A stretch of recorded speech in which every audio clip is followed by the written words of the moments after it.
رسول اللہ صلی اللہ علیہ وسلم نے فرمایا، اللہ کے نزدیک سب سے زیادہ پسندیدہ مقامات مساجد ہے اور سب سے زیادہ ناپسندیدہ جگہیں بازار ہے۔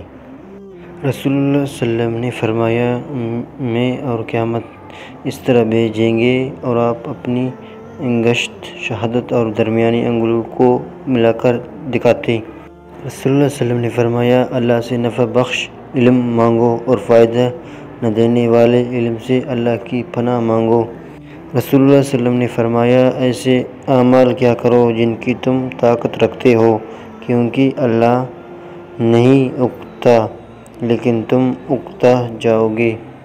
رسول اللہ صلی اللہ علیہ وسلم نے فرمایا، تم میں سے کوئی شخص ایماندار نہ ہوگا جب تک اس کے والد اور اس کا اولاد اور تمام لوگوں سے زیادہ اس کے دل میں میری محبت نہ ہو۔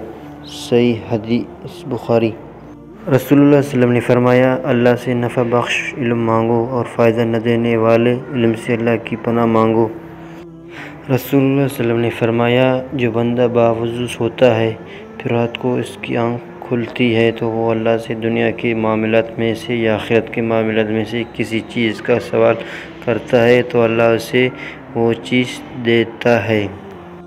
رسول اللہ صلی اللہ علیہ وسلم نے فرمایا، اللہ تعالیٰ قرض لینے والے کے ساتھ ہوتا ہے حتیٰ کہ وہ قرض ادا کر دے، جبکہ قرض اس کام کے لیے نہ ہو جو اللہ کو ناپسند ہے۔